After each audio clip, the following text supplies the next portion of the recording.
So this is my usual thing, you know me now. Fears of living things, fears of inanimate things, and fears of situations. We're now talking about fears of the inanimate. I've got a couple of just general slides before I get into the meat. So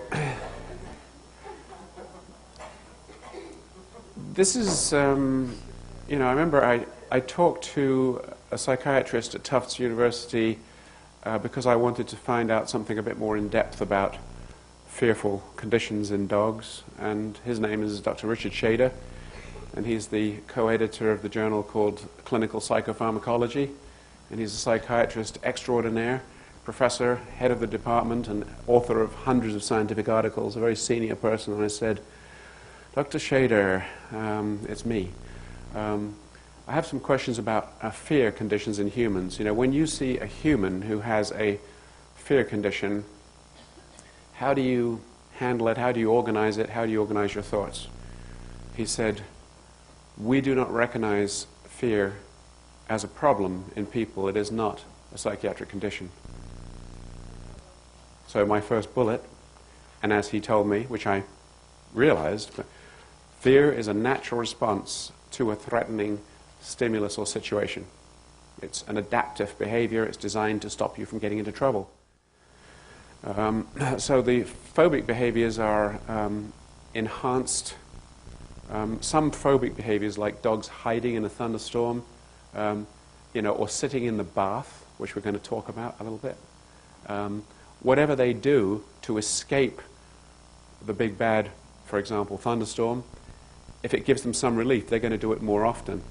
And even though we don't like long words, you know what that is now, that's negative reinforcement. If it increases the frequency of a behavior in order to avoid some unpleasant circumstance, that's a negative reinforcement, because negative reinforcement always increases the frequency of a behavior. In the case of that poor little, what looks like a Labrador hiding under the desk, the hiding frequency is increased.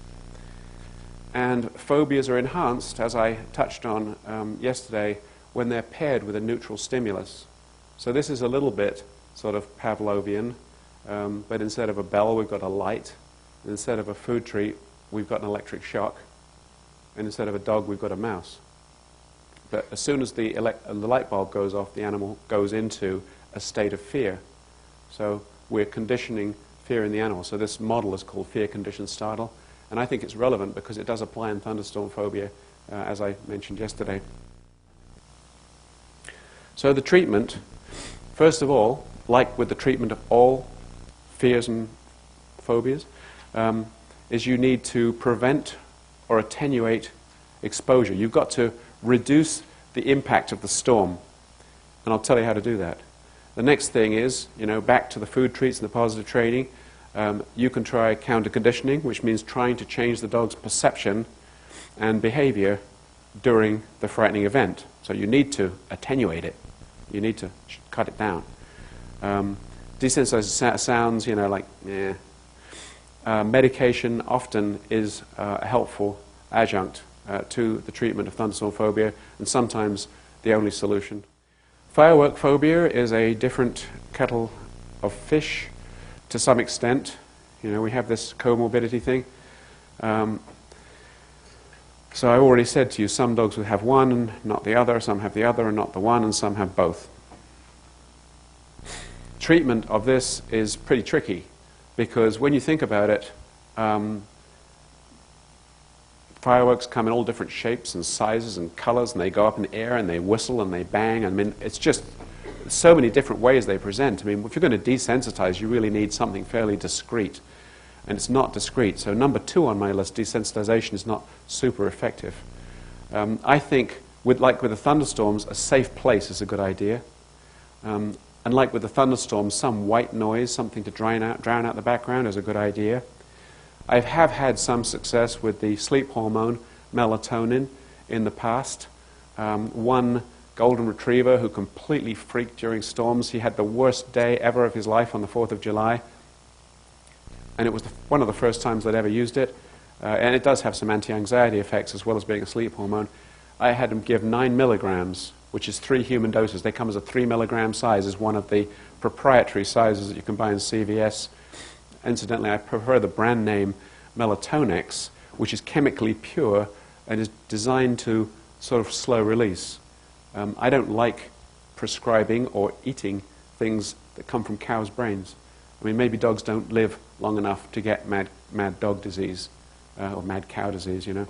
But I just think it's better to have the chemically pure thing than the pituitary extract, which is the other form it comes in.